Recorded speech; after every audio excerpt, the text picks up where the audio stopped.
and welcome to Education World. We have with us Mrs. Aditi Banerji.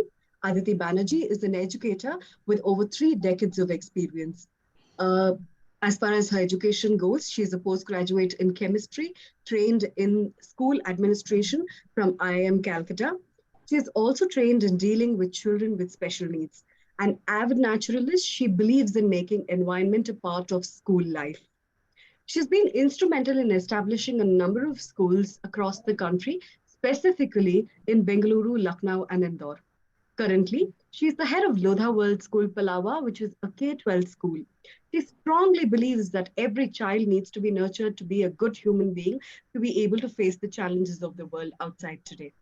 Welcome, Ms. Aditi. Thank you. Can you tell us in brief about the journey of Lodha World School, Palava? Well, thank you, number one, for having me on this. So to begin with, Lodha World School Palava started in the year 2013 in the month of June. That's when the school began, and we began with a small group of about 500 plus students. And this school came up in the community, which here it is known as Palava, which is a dream area by the Lodhas, which is a smart city. So Lodha World School Palava was one of its kind in this area, and schools which were there in the close by vicinity didn't have that much, I would say, in terms of infrastructure and in terms of the fact that we were establishing ourselves as an ICSC school. So when the school began, there was a large number of students who came into the school, and that's how the journey began, with a band of very, very motivated teachers who again came from the vicinity, and that's how it all began.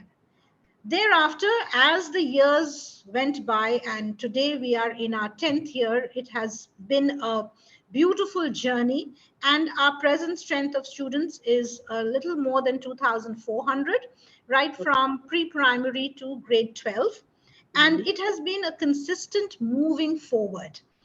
That is, when the school began, naturally there was no you didn't have a grade 10 at that time, because the school grew from a grade 6 level onwards. So then we had our grade 10, we had our batches going in there, then we had our grade 11 and 12. So it was a continuous flow. And today, where we are poised at a level where one of the best schools in the vicinity, and students, children, parents vying for admission into the school. Okay. So, in this long journey of the school, can you tell us about one single contribution of yours that has contributed significantly to the growth of the school? Well, when I came into the school at that point of time, what I had found is that the community in and around the school, there was a craving to know more in English, because English was a bit of a, I would say, concern to the parents over here. So when we began the school and when I came into the school, my first initial focus was is how to bring up all the children in our community to be at a level where they would be confident speaking and communicating in English. The second thing which I found when I had come in here was, because we were so far away from Mumbai as such, that my children here didn't have much of an exposure to the schools towards Mumbai. That is, even if I were to go, say, between going towards Thane and South Mumbai and Chembur, all these places. So I aimed at giving our children that exposure.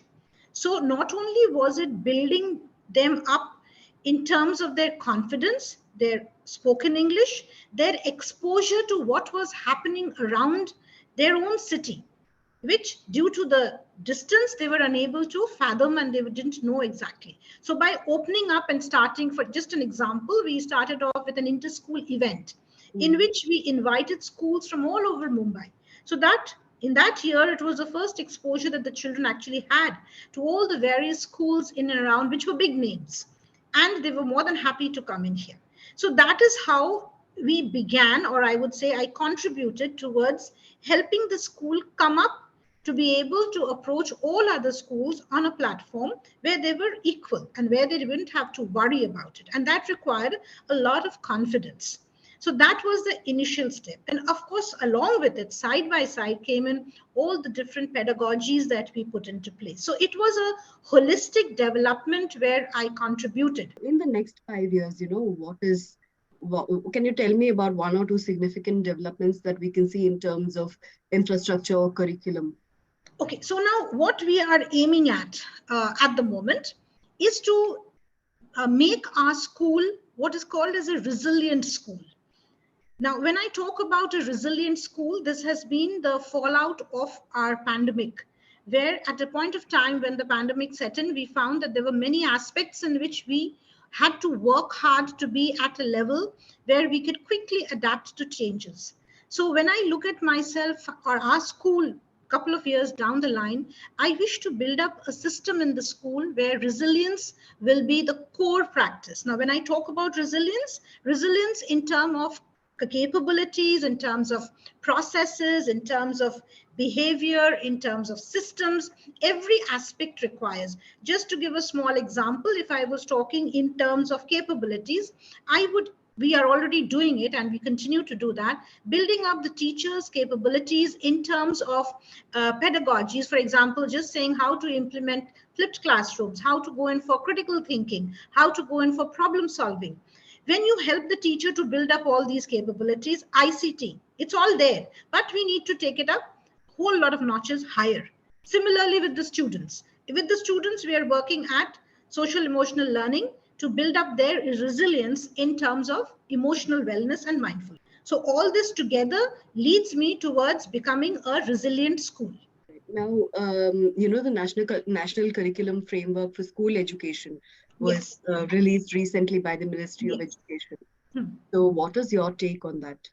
Well, I think it is a brilliant thing to bring about a change in our education system in terms of the aspects which we are all looking at to make our students globally ready for the 21st century and to equip them in terms of every aspect, even if I were to look at the latest of AI and robotics. So all this being implemented, and next is the interdisciplinary methodology of teaching. That is again something which I find is just beautiful. And again, if you look at the courses of liberal arts, which are already prevalent worldwide, but which is now what is being brought in here, giving it to us within India so that our children can, it may not be termed as liberal arts, but it is interdisciplinary subject teaching, offering not the hackneyed just science stream, commerce stream, and humanities stream, but a mix and a blend. So these are just some of the points of the new education policy, which I think is wonderful. And the amount of stress that it has put upon the fact about how teachers teach and how to make it experiential, how to make it a thinking method of learning rather than rote learning. These are just some of the examples. So I personally feel that it's a brilliant thing to come forward. Okay. So last week, another significant development that we saw was that UNESCO called for a ban on smartphones in schools. Yes. Now, India is moving towards slowly accepting hybrid education as the new form of education. In a time like this, what do you think is the impact of UNESCO issuing a statement like this? Well, I completely agree to the fact that smartphones should be banned in schools. When we talk about digitalization and exposing our children to more digital awareness, it doesn't have to be the smartphone. We have our laptops in school, we have our desktops in school, where we put in all the firewalls, the guards, and allow the children to use that and make them digitally proficient, whether we take them on for hybrid learning or for anything. It doesn't have to be a smartphone, which can prove to be a rather a distraction because of all the the pop-ups which keep coming up distracting the children. So I think it's absolutely right in keeping smartphones out of school, but digital learning can continue even without the smartphone. Okay. So the following are going to be one-word questions. Yes, Can you tell me one thinker or philosopher everyone must follow? it's Rabindranath Tagore. Okay. One Nobel laureate that you admire? Mother Teresa. Can you tell us in one word about your leadership style? My leadership style is an amalgamation of a number of styles. I would call myself a visionary leader. Okay. One book on education that you recommend? I would recommend, it's not exactly education, but it's something which I feel that every leader should be reading. It is The Seven Habits of a Highly Effective People by Stephen Covey, which I think has a lot of learning in it. All right. Thank you so much, Mr. Aditi. It was nice having you with us. Thank you very much for having this conversation. Look forward to being in touch again.